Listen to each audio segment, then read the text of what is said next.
Hey everyone, welcome to the 7 Days to Die 1.0 survival guide. Now, usually I would skip this part, but since this is the first time you're loading up the game, I want to go through all of the settings. Now, if you're familiar with the game, you don't want to go through all that. There'll be a chapter, you could skip right ahead if you're more interested in the gameplay, but I just want to make sure that we're thorough, since the purpose of this is to get new players going. So for game name, you can name the world whatever you want it to be, and I would really recommend that you use Advanced Generation to make your first map before we even get into any of the settings. Here you'll see a bunch of different world generation options. For the world seed, I'm just going to name it the same thing I did the game name. For towns, I'm going to do many. Craters and cracks can be kind of annoying, especially when you're riding a bike or a motorcycle. You can get stuck in them. Mountains and hills I also find annoying, so I'm going to turn them down as much as I can without disrupting too much of the game. So 17% is pretty good. Biome layout, this is a new thing. So for center forest, you'll be able to spawn in the middle of the map with all the other subsequent biomes surrounding you. Center wasteland is the opposite, where the wasteland, the final biome, is going to be center, the most dangerous. So you might have to actually traverse through it. Then we have circle, we have line. For this, I'm going to recommend that we do the center wasteland, just because I prefer to have access to all of my biomes early. Once all those settings are selected, we can start generating our world. And once the world is generated, I'll meet you back at the settings screen so we can talk about some of the settings that you can apply to your game. From a cursory glance, it looks like a lot. It's really not. So we're just going to disable server because I'm not going to be playing with anybody in this world. It's not going to be open. For difficulty, we're going to go to Nomad. There's an explanation of all the difficulties right here, but I think Nomad is the closest to normal. And that's really the experience we're trying to get for the purposes of this series, for showing everybody the game. So let's stick with Nomad. Everything else here, we're going to stick to default 24-hour cycle. That means 30-minute night and 30-minute day. Bloodmoon, 7 days, of course. Bloodmoon Count is the amount of zombies that can be alive at any time per player in your party during a Blood Moon horde. So if I have 32 zombies alive for my horde, if I kill one at 31, then another one's going to spawn, and we're always going to have 32 zombies alive at one time, basically. I'm going to set this to 64 because I think it's fun to fight a lot of zombies, but it really depends on the difficulty you want to face every 7 days. So you can leave it at 32. Actually, let's leave it at 32. I think 32 is reasonable, so you guys can see a more, a moderate horde. For the rest of these settings, I'm just going to leave them on what they are default. Zombie feral sense will make it so zombies are attracted to you more easily. They can sense you from further away. As you can see, increases the ability for zombies to hear or see you. If you pop over to advanced, there's a lot of settings here, and they can make your game easier or harder. You see things like loot abundance, loot respawn time. If you want your game to be a little bit harder, I would recommend going up to AI block damage here and just pumping that up. It'll make it so the zombies can break blocks more easily. But I'm going to leave everything pretty much default here. I don't think there's any reason to really touch anything. Death penalty, you can lose nothing when you die if you want it easier. Or you can just lose XP, which is the normal punishment for dying. You can also come back as injured, or if you want to play like a hardcore world, you can set that to permanent death. For you, I would recommend just leaving it on the XP only. And for everybody, please do turn daily quest progression limit all the way up. I don't know why that's in the game. It's silly. It's just the amount of jobs you can do in a day, and I think you should be able to do as many jobs as you want. So set that up as high as you can. Multiplayer, we're not playing, so you don't have to worry about any of these settings for this series. And we're just going to start the game, and I'll see you out there. Alright, here we are in a brand new world of 7 Days to Die. You're going to start off with some items here. You're going to start off with some water, one thing of food, some first aid, a torch, and a little note from the Duke. The devs here have made it quite easy for newer players, giving you the basics of survival first quest to follow here. So you're going to want to follow whatever button activates that. It tells you right up here in the right corner. And then you're just going to go through these quests as they pop up. So right now it wants us to get plant fibers. It wants us to get wood. It wants us to gather small stones. So that's what we're going to do right now. I would recommend getting a little bit extra than it says, because it's so easy to get and you're going to need the resources anyway.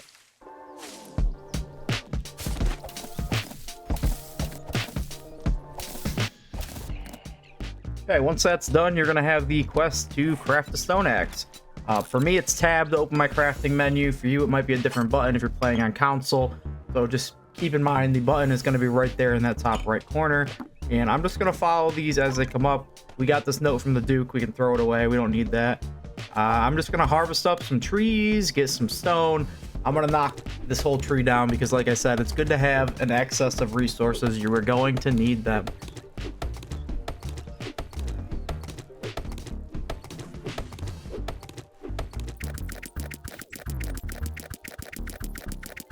When that's all said and done, it's going to ask you to make a primitive outfit. You should absolutely do that. And then after that, it's going to want us to make our wooden club, which you are going to want to do that, right? Okay, then we're going to have to make a bow. It's going to have that little trophy indicating that it's the current quest. We're going to make that.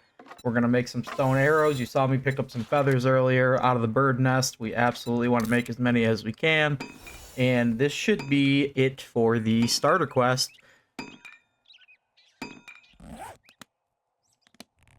Yes. So once all that's done, you can open this back up and you can redeem all of these, and that will direct you towards your first trader, who is unfortunately an old man named Rect. To find Rect, you're going to get this little yellow exclamation point indicator on your compass and on your screen. That's the direction you want to go to get to him. I'm just going to grab up some things along the way, and I will hopefully meet you over there. If I find anything else that's interesting on my way there, I will pause and let you know. So on the way, I realized that we didn't actually make all of the armor during the quest, and as you can see, it gives us a 7.88 armor rating, which is the equivalent of a old piece of scrap iron armor, if you are familiar with the old versions of the game. So I would recommend everybody just stop right now and make the full set, because as you can see, that brings us up to a 31.78 rating of armor on day 1, which is not too bad, and it's a lot better than having no armor. So, alright, I'll see you over there. Alright, I looted pretty much everything on the way over here, and I would recommend that you guys do the same. Obviously, on day 1, we're really short on all of the resources, and almost everything is worth something. So, I mean, there are some things that are arguably not that great, like cornmeal, and I guess the sham sandwiches that you find occasionally, but they all have a use. Some people just don't like carrying them. They're a waste of inventory space. I like to grab everything I can early on because it's just easier to grab and go as time is ticking away and we have no place to stay yet. And this nurse decided to come say hi. So for weaponry, I made this club and I made a bone knife. You're going to need the bone knife because it cuts up the most meat and resources from animals as you kill them. I also like carrying the bone knife as a secondary weapon when I utilize the club, because the bone knife can put bleed damage on enemies. So it's good to have both. And here we are at Rex. Let's go say hi to our first trader. What are you looking at? When you first meet Rex, he's going to give you one stone shovel. That's your reward for journeying to the settlement. And he's going to give you a special job called Intro to Buried Supply. The Intro to Buried Supply is a Buried Supply job. Full disclosure, I hate Buried Supply jobs, so it's going to be one of 2 Buried Supply jobs we're going to do throughout this whole thing. And before we get out and do this first job, I'm going to do our skill points, which is this little graduation cap here. When we first start, we're going to have 4 skill points. And I kind of spread these around a little bit. The first thing we're going to do is find our main weapon. We have the stun baton, we have sledgehammers, we have clubs, we have knives, and some firearms. The first one I'm going to do is my first melee weapon is going to be my club. So I'm going to put a point into Pummel Pete that is specific for clubs, and that's going to be the roughneck perk here. And that just makes them a little bit stronger, and it makes it a little more likely that I'm going to find club books going forward. Speaking of books, I'm going to put one into lockpicking. Lockpicking will give me an increased chance of finding Forge Ahead books, which are the books you need to craft things like the Dew Collector, the Forge, Workbench, Chem Station, all of those very essential items. And after that, we're going to go into Agility, because the Parkour perk is just too OP. It's going to allow me to jump up 2 blocks high once I have 2 points in it, so that's what I want to do really early on. Wow, we just found a bicycle, handlebars, and a workbench on day 1. You're probably not going to find that in a workbench on day 1 yourselves. I got really lucky there. Maybe you will, but probably not. So don't look forward to that. But it will kind of influence my game going forward, because the end quest for tier 1s at the first trader is usually a bicycle. But since I just found a part of it, I might just craft it myself. And as you can see, we're pulling out some Forge Ahead books here pretty frequently. There's 2 houses here. This one usually has some food in it. It's not bad. And some leather. I don't think there's too much in this one usually. Maybe a briefcase. Oh, there's the club book. So this is the book you're looking for if you're going into clubs. It will improve our club crafting capability. As you can see, we can now make a wooden club quality 2. And we're just pulling out some leather and sewing kits and cloth and stuff like that. Okay, I'm going to meet you over at the Baird Supplies, and I will show you how we get that done. Okay, as I'm running this way, I saw a stump. And stumps are very important for you to know, because stumps, like the one over here on my left, can give you honey early on. And that's an antibiotic, so once you get an infection, you can take a honey up to 5% infection and it will cure that infection. So it's really overpowered early game. So we want to make sure that we're breaking all of the stumps that we see, because I promise you're going to get infected at some point, unless you're just the best and you never get hit ever. Which, maybe you are. Maybe you are. I'm not. I'm gonna get hit, I assure you. Like, Bo over here almost just hit me right there. So we just want to keep breaking these stumps, because we're going to need the honey. All medical stuff you're going to need at some point, so you want to stock up on it as much as you can. And this is just a really easy one to get. I think there's a 20% chance that you're going to pull one out of a stump. There we go. We got one there. So really just stop at all of them and get them. Okay, here we are. We got to hit E on the keyboard to activate this. As you can see, the circle is very small, but we got to get our shovel out, and oh my god. I don't know what they were thinking. No new player wants this to be their first experience in the game, but whatever. We're going to get it done really quick. I'm just going to fast forward because it's really painful. You're going to run out of food. You're going to run out of water. It's going to take like 6 hits on every piece of clay, and it really sucks, and there's no way to make it any better for you. But it's right here in the middle. Just keep digging down. Don't go past the stone layer, and you'll eventually find it. And be cognizant not to enclose yourself in the hole, because zombies will jump on you and you will die. So make sure you always have a way out before you get any deeper, and don't go past stone, because the chest is always above that. This one's so small, I'm not going to show you any tricks, and just take care of Mo real quick.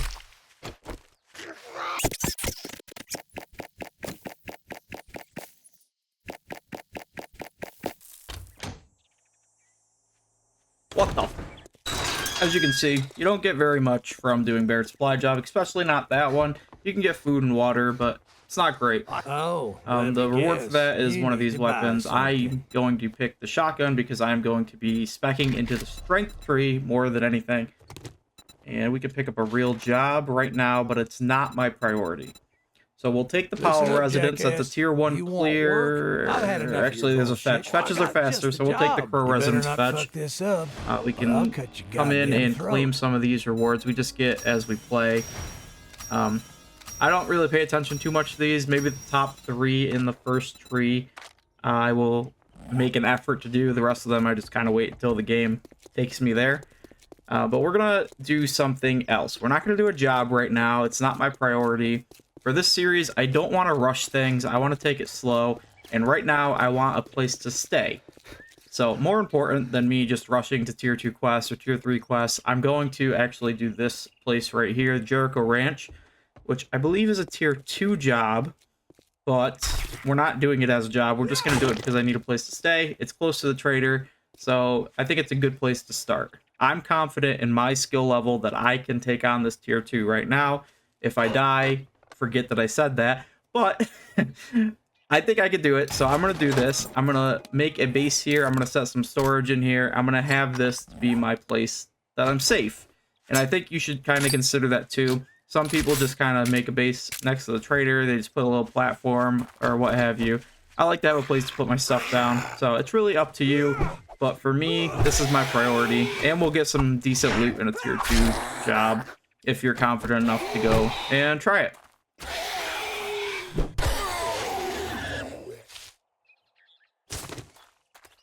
What we got? We can do a little stealth. So if you hit control on your keyboard, if you're on keyboard, and you shoot, you get a little extra damage there. I don't know what crouch is on the PlayStation controller, but I'm sure it's the same thing there. Make some more arrows so we can do a little bit more of that. Sometimes they're hiding behind things. Sometimes they're up in the rafters here. I'm thinking they might be... Oh, he's on the stairs. Okay, they're coming up from downstairs. That must be really loud. So we're just gonna take these guys out. Let's keep an eye on your backside. I like to stack those bleeds, so you'll see me a lot of the time using my knife first. And don't ever get cornered. There we go, we got a new skill point. I'm gonna put some bleeds on him. We're running out of stamina, so I'm just gonna do a little bit of running around the Rosie here. Bring him over, jump over. Get some stamina back, and then we'll finish him off. Alright, where are we going to put that? We're going to go for parkour, like I said earlier. So I got to keep stacking agility to get there, because I need 4 into the agility tree before I can get to parkour 2. But that is my priority, and you'll see why eventually as the series goes on. Why that's so important. These can give you clay and sand and cobble, but I really don't care to do it. I think we can do better when we mine later on. Once I have a better shovel and it's easier, then I usually do it. But early game, I don't like to hit things 4 or 5, 6 times in a row to get the materials, so I just find it to be annoying. So it's not my play style. If you want to shovel those things up, then you can do that. We should have some snakes, actually, in this POI, which is good, because we'll need the meat to make some food. We gotta be on the lookout. They're really small, but you'll usually hear that rattle before they pop out. There he is. Oh, I missed. Okay. Okay. They can be a little bit sneaky. Okay, we got him. We're also struggling on stamina a little bit because I'm not spec'd into knives. So we gotta be cognizant of that as well. And there should be a couple more in here.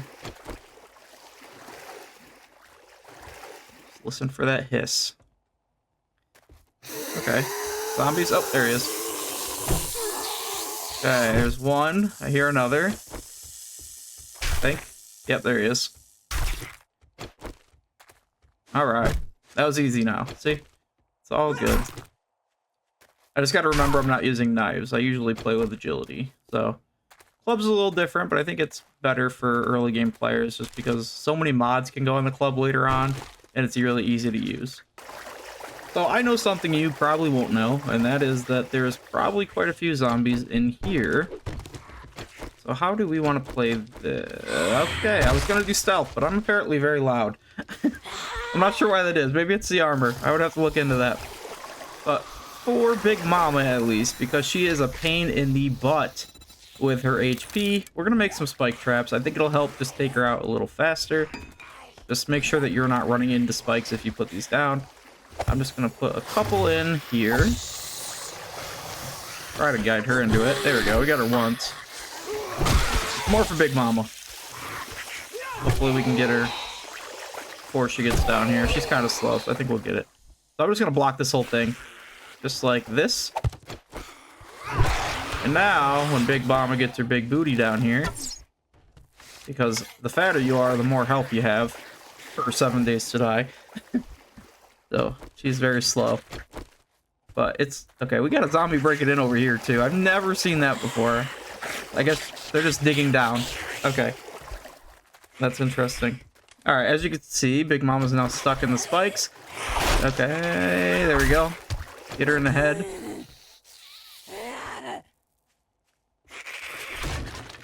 It's not necessary. You can take her one-on-one. I like spikes. I think it's fun. There we go. See? She's dead. I just find it fun sometimes. And it can also help if there's a lot of zombies in a room and you're about to piss them off, but you haven't pissed them off yet. You can leave a trap there. So I find that very useful. The game gives you traps, but I think a lot of people overlook them, or they just don't want to put the time into doing it. Got some explosive magazines and sledgehammer crafting magazines there. And this wood I will take because it's a good amount of wood early game and it doesn't take too long to break it. Okay. What else do we got in here? Some bones, some washing machines, some cloth. Pipes there. Clothes. With some armor parts. Very good. Got a cement mixer here with a forge ahead book. That's good. I think we need 5 of those to get the forge. I think we already have the dew collector unlocked. That's only 1. So not too bad. I will also take the stone. I don't know. I don't know what it is, really. I just don't like digging, I guess. I think it's the digging. Like, I'll smack these things. I'll smack the stone. I'll smack the wood. I just don't like digging the fucking crates. I don't know why. It's silly, but, you know, it is what it is. Oh, wow. That is a hell of a medical cabinet on day 1. We'll take that for sure. I'm going to take this vitamin. Vitamins will make it less likely you're going to get infection or concussion or any of those crit damages there. It can also cure fatigue if you ever get fatigued. Okay, we want to raid the kitchen for that. I just got it. The cooking pot. That's one of the most essential items on day 1 because you're going to need it to make food. You're going to need it to boil your water. That is a very good find. So I'm glad we were able to find that. Sometimes you're going to have trouble with that, so it's really important that you raid the kitchens and you find like cafes, or I think the trailer park was actually a good place to find that. So you really want to be on the lookout for that. We got very lucky there. Another club book, a fist book, rotten flesh. I got a zombie somewhere. I think he's outside trying to break in. That's just the basement. That door is locked. For POIs, if you find a locked door, that's not the way you're supposed to go, so don't go that way. There's a way that you can go that's not locked, always. Okay, I know that the main loot room is here on the left, so I'm going to make some spike traps again, and I'm going to block the doors. I think zombies do come out of this area here, as well as this area right here. There they are. So, kind of... put that there. Forgot about the guy on the ceiling. So they'll be taking damage while I go take care of this guy. Hopefully. Some of them are falling. That's good. I think they're both dead. Look at that. We killed 2 zombies with that spike trap over there. That's awesome. And now we got Big Mama again. She's stuck in the spikes.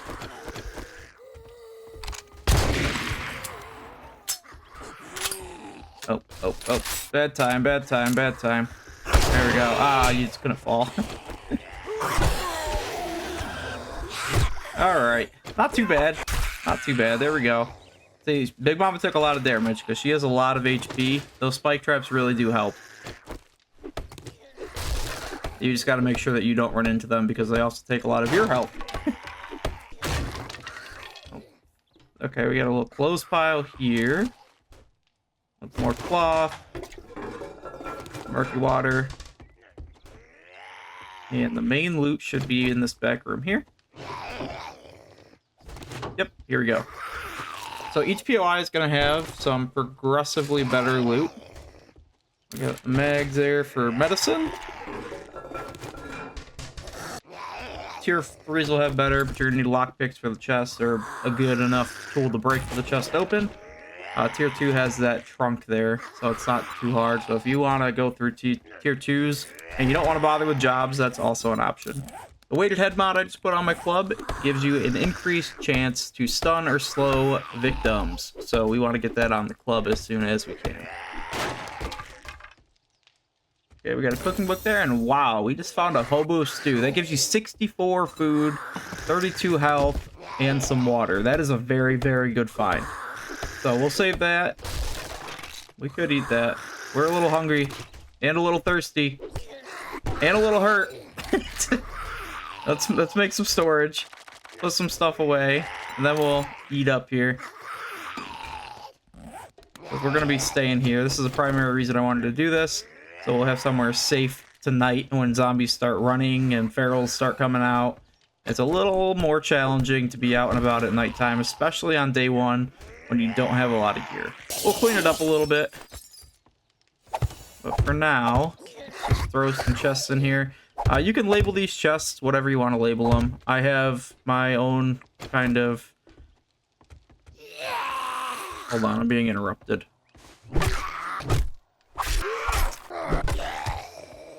Anyway, as I was saying, I have my own kind of pattern to how I like my stuff stored and what I like to label these boxes, but it's really up to you how you want to store stuff.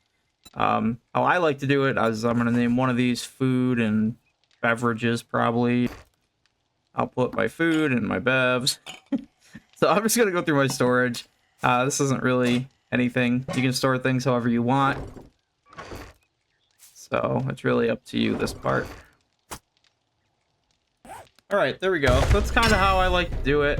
I also spent some time and made the land claim block. I put a bedroll down. All part of these, those first 3 quest lines that you saw earlier. So I got a lot of that going.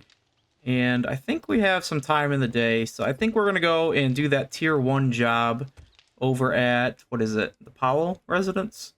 Something like that. It's just a fetch, so it shouldn't take long at all. We can turn that in, and then we can call it a day. And we'll do a lot more jobs on day 2.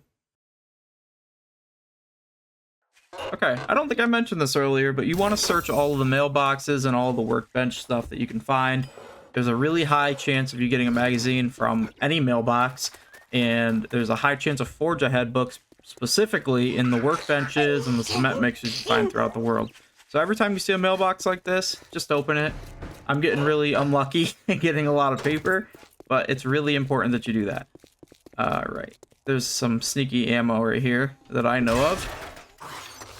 Get that, and this is actually going to replace that weighted head because I like the spikes.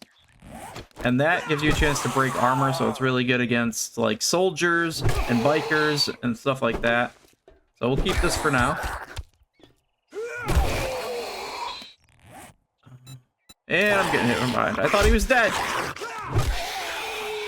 You gotta watch. Sometimes they get up. They look dead. They're just playing possum. Alright. Sit down. Okay, we only have 1 spot on this guy. So let's start this up. And then, when you restart a job, this will reset. So we can get more ammo out of that. We don't have any guns, really, other than the shotgun. But still, it's good to have ammo. I'm sure we'll have another gun soon. And we're just going to sneak up here. Just like I said, we want to look for the opening. We want to follow the path that the game is intending us to take. We don't want to make our own way because sometimes that messes up zombie triggering. And if you're doing like a clear job, sometimes the zombies don't spawn at all. And it looks like this fetch is actually going to be really easy because I think the fetch is right here. Okay, when I get fetches like this, I just take it and run. Especially when we're doing tier 1 jobs. It's right here. I didn't have to work for it. So we're just going to go turn this in. First aid there. Not bad. And we'll check some mailboxes along the way if we see them on our way back home. I think we got one right here. And paper. Wow. I'm not getting very lucky today, am I? And a bar brawler book. I'm not doing the bar brawling. I'm not doing brawling, which is fists. 2-time mod schematic. Okay. I'm going to turn this in and see what kind of reward we get. And then I'm going to head back to the base and probably call it from there. We'll see you at Rex.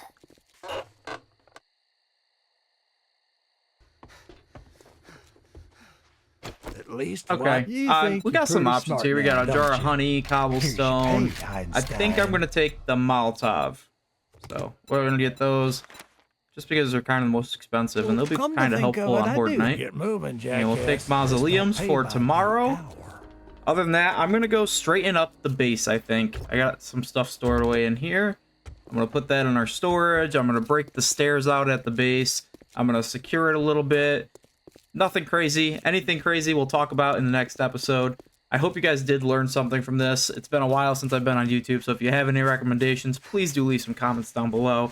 Subscribe if you want to see more, and I will see you guys in the next one. Peace out.